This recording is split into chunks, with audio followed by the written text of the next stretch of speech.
Yes. Welcome inside our CBS Sports studios. I'm Adam Schein, alongside my guy, the great Kyle Long. And Kyle, there is so much to get into here in the AFC North. And how about the Pittsburgh Steelers? What a tremendous bounce back on the heels of that historic, inept, soul-sucking defeat to the Buffalo Bills. Most yards they ever gave up at home under Mike Tomlin on the ground. To go on the road after all the fire Tomlin chants and all Chicken Little, sky is falling, you're playing the rival, hated Baltimore Ravens in Baltimore. What a terrific win for Tomlin, Aaron Rodgers, and the Pittsburgh Steelers. It just tells me the amount of respect for the guys in that building. And from the head coach, Mike Tomlin, to the future Hall of Famer, Aaron Rodgers, to that defense, who is just a handsomely paid group. Let's just put it that way. And they didn't play like that at the beginning of the season. And at times, Aaron Rodgers has hinted at a lack of attention to detail. You saw him in his post-game interview referencing the energy that he saw from some of his teammates this week.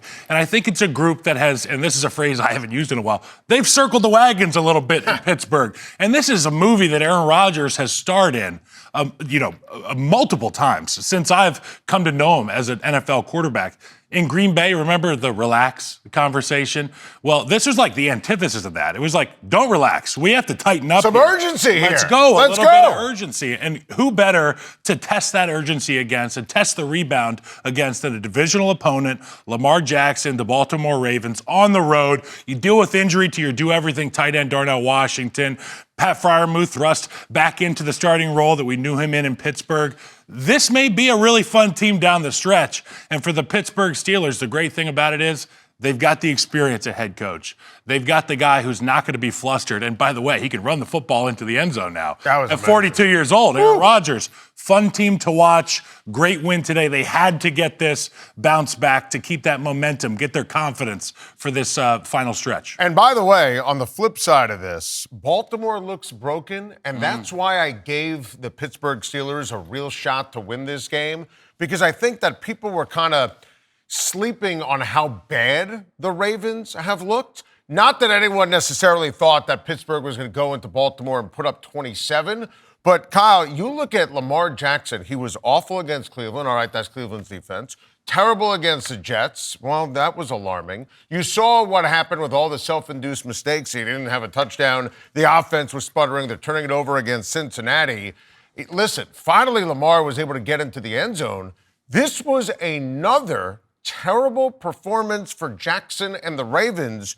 And frankly, I don't think Lamar is healthy. I mean, he's Superman, always playing at an MVP caliber level.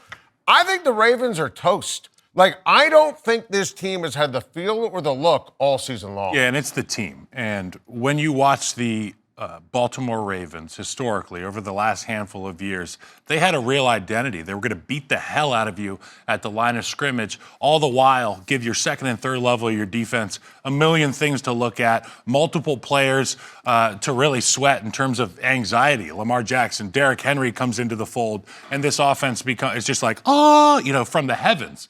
Well, that's a tough thing to sustain. And while most of the people are the same out there, you look at the defense, it's all the familiar names. You look at the offensive side of the ball, it's still Superman at quarterback. But what is the issue? It's not John Harbaugh. It's not Lamar Jackson. It's the Baltimore Ravens right now. The offensive line hasn't been dominant. They haven't been able to stay ahead of the sticks and keep their guy Lamar Jackson in a good place physically. And you mentioned his health. I think he does look healthier this game. He was able to get out of dodge, get out of the pocket, be able to threaten that defense. You saw it today, a little scramble, the run and throw it. That's what Lamar Jackson's so good at, because you have to respect him. I think it's evident now that this is a Ravens issue. It's not a Lamar issue. Listen, Baltimore's defense has not played well this year. Lamar, I still don't think he looks like Lamar. You're 100% right. It's a Ravens issue. You know, they had some self-induced mistakes. Credit Pittsburgh. So I think the Ravens are toast. I think they're 6-7 now, and you have Baltimore is going to have Cincinnati. They're going to have New England, the Green Bay Packers, and the Pittsburgh Steelers. I'm calling it. The Ravens are not making the playoffs. You look at the Steelers, and I think right now they take a commanding lead in the division. Winning that seventh game is a big deal. They have the Dolphins, the Detroit Lions on CBS. That's going to be a phenomenal game. Red hot the other night. Without question. Cleveland in Cleveland. Cleveland lost today against Tennessee. Man. But that is something. And then they finish against Baltimore. So let me give you a strong take. Okay.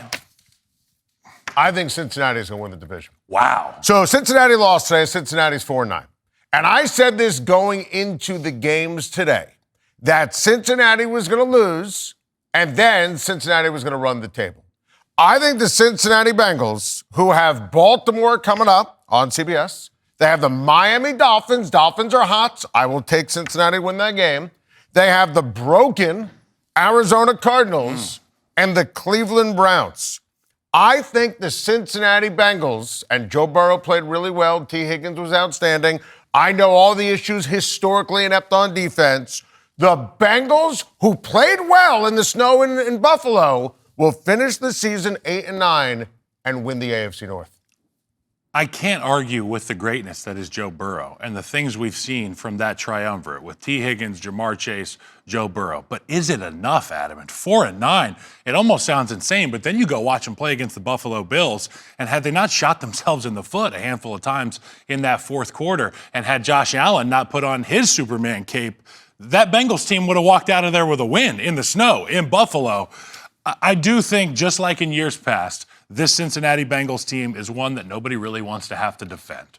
Because if they have one star player at the receiver position, we can figure out a way to allocate resources. When you've got two true number ones, in T. Higgins and Jamar Chase, the matchup is not advantageous for anybody. And I think one thing about the Cincinnati Bengals that has kind of been whispered this year, or maybe not even touched on, the offensive line has gotten better. Yeah. Amarius Mims, right tackle. He was a big-time physical specimen coming out of college, a project. But now you can see his confidence level is going up. The game is slowing down for him. Look, if this Bengals team can find out how to make a run, it could be scary for everybody else. But it's that Dolphins game that scares me a little bit. That Dolphins team, red hot right now, Adam Schein. I'm not buying the Miami Dolphins. AFC North, what the heck? Come on, man.